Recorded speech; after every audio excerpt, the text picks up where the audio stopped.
E assim veio a primeira quimioterapia, os cabelos começaram a cair e aquilo era mau presságio.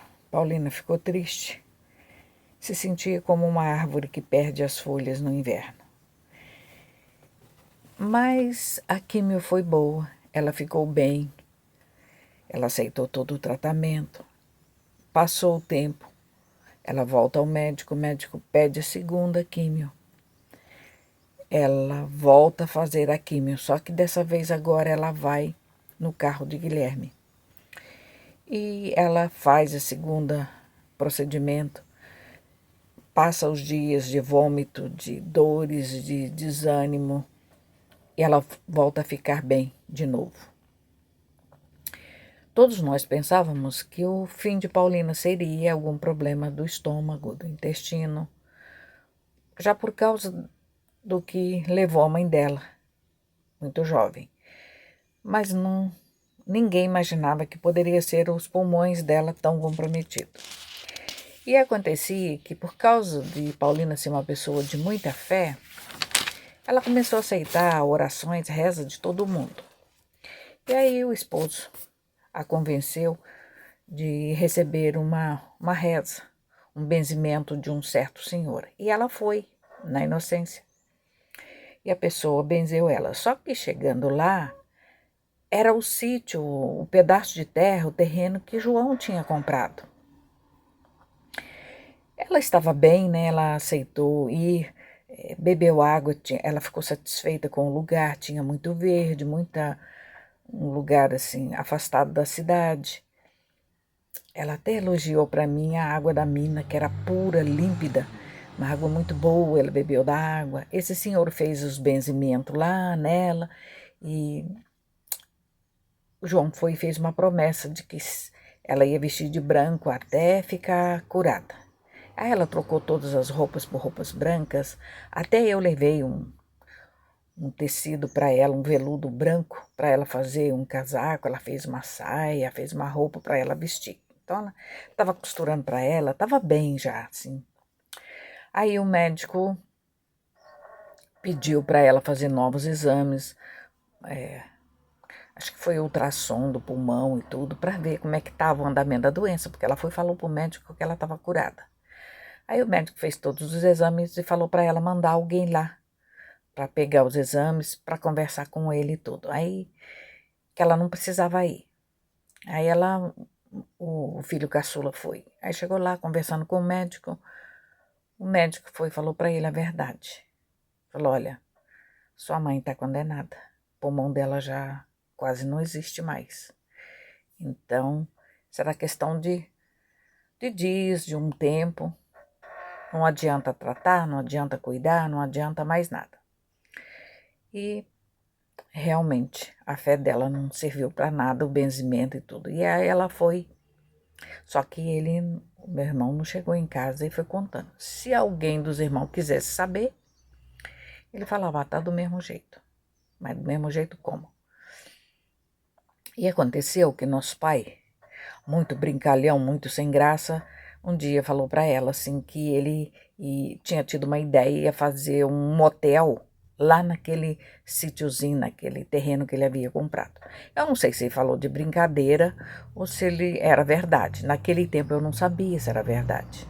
Porque depois que a minha mãe faleceu, ele tocou no assunto comigo, que ia vender esse terreno, até veio aqui em casa para mim assinar, desistindo da herança que estava em inventário, que ele ia vender, porque ele tinha pensado em fazer um motel lá no mato, mas que agora não dava mais. Porque ele falou para nossa mãe que ele ia fazer um motel lá e colocar a Jamanta de gerente, que era a tal mulher que trabalhava com ele na prefeitura, que nós todos sabíamos que ele era amante dessa mulher. E a nossa mãe também sabia, né? Ela sabia do caso, aquele caso do queijo, do embornal que ela viu da janela lá de cima, ele levando o queijo para essa mulher. Agora a história do motel. A minha mãe me contou essa história do motel com lágrima nos olhos. Aí eu pensei, falei, pois é, meu pai me bateu, expulsou meu noivo da cidade porque ele viu o rapaz com a mão no meu rosto. O rapaz estava de dentro de casa na janela, eu estava do lado de fora, o rapaz estava pondo a mão no meu rosto. Eu apanhei, o povo da cidade achou que eu estava fazendo, a gente estava fazendo outras coisas que Meu pai tinha visto a gente no ato, fazendo alguma coisa errada, e não era. Então eu fiquei mal vista na cidade por causa disso. O motivo mais que eu não aguentei mais e fugi de lá. E agora meu pai falava isso para nossa mãe que estava doente, convalescente, fazendo quimioterapia. Aí a minha mãe começou a ficar doente de novo.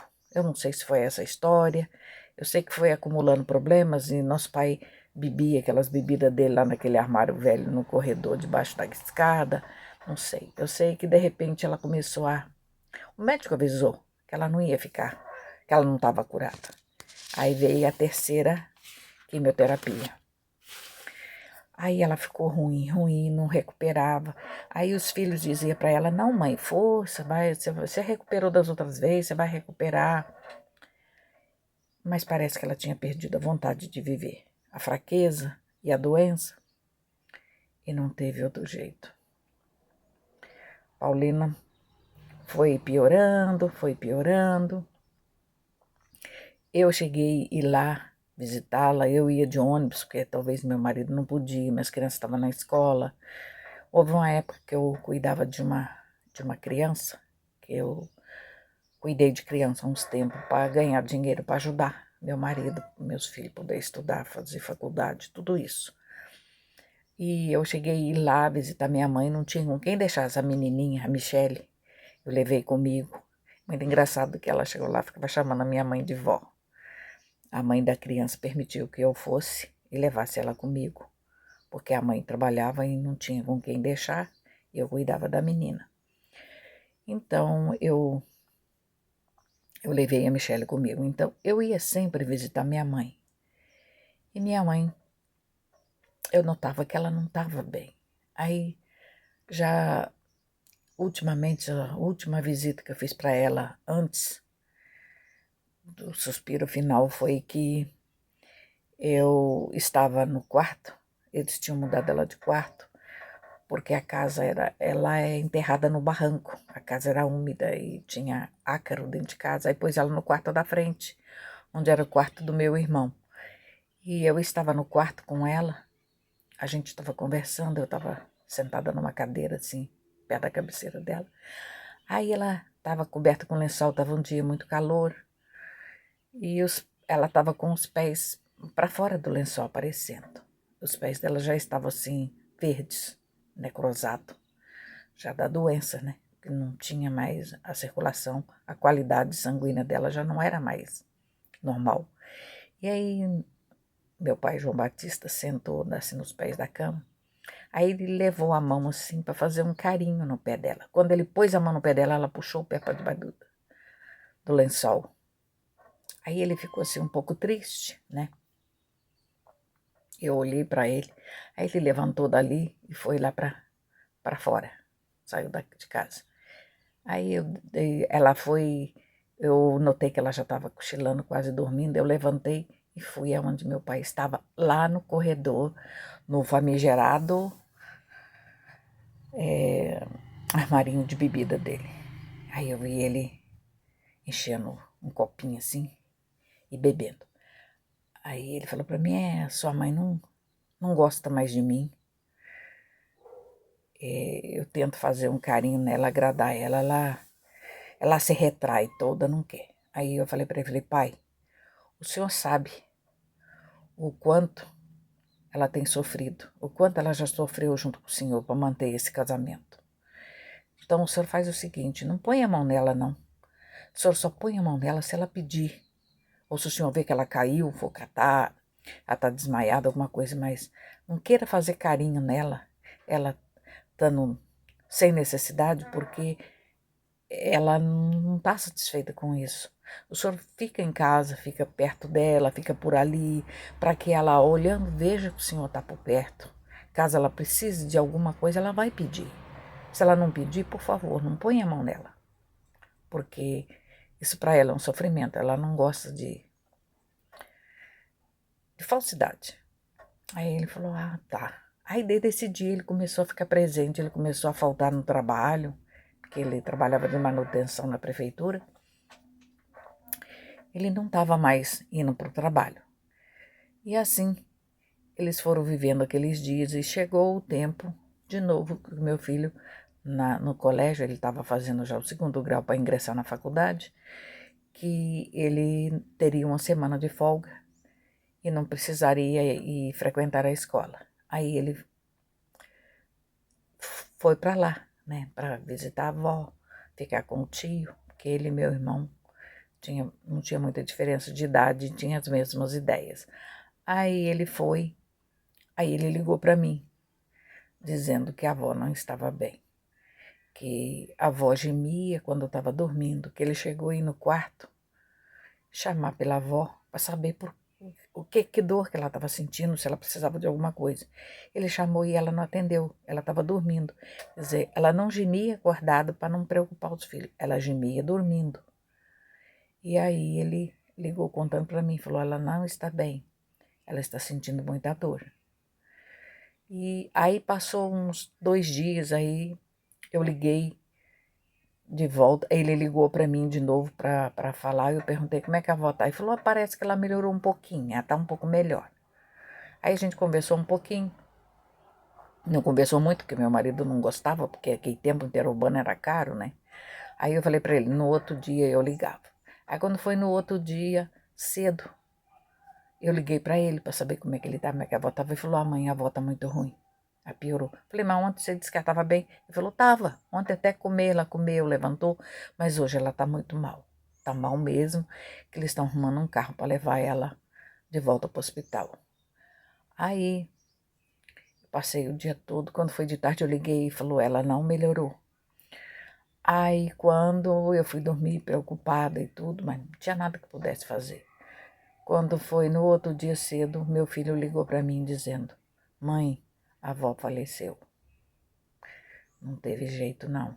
Aí eu perguntei, ela faleceu em casa ou foi para o hospital? Ele falou, não deu tempo de ir para o hospital.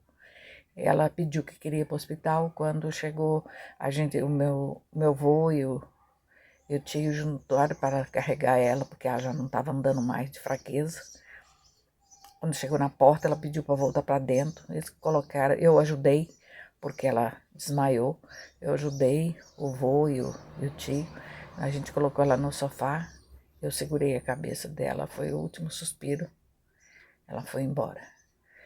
Foi como que se desligasse uma tomada dela. Ela não fez nada, não falou nada, não gemeu, não fez estremelico, não fez nada. Ela só fechou os olhos e era como que se desligasse uma tomada. Então foi os rostos que ela viu de última vez foi do meu filho, do George, do nosso irmão caçula e do meu pai. Aí, essa hora, quando ela faleceu, pronto, a casa virou caos. Acabou o sossego de todo mundo. E depois que ela faleceu, eles pegaram os medicamentos dela, que tinha acabado de comprar, e foi doar para uma pessoa próxima dali da vizinhança, que também estava usando o mesmo medicamento, também estava com câncer. Aquilo foi horrível, porque a família não sabia como dar o remédio para ela, para a pessoa que estava doente. E a pessoa teve certeza que a nossa mãe tinha falecido. Então a pessoa sabia que ia falecer também. E tem gente que, mesmo doente, a porta da morte não aceita, né? Não entende. Nossa, minha irmã contava, disse que foi terrível. A pessoa saber que a nossa mãe tinha morrido. Quer dizer, eles não usaram de tática. Poderia ter dado o remédio para a família escondido, e a família ia dando remédio para a pessoa doente e falava que tinha comprado, né? Mas foi um transtorno. E assim Paulina se foi. Então, aqueles olhos a gente não veria mais aberto. Aquela voz a gente não ouviria mais. Paulina iria embora para sempre.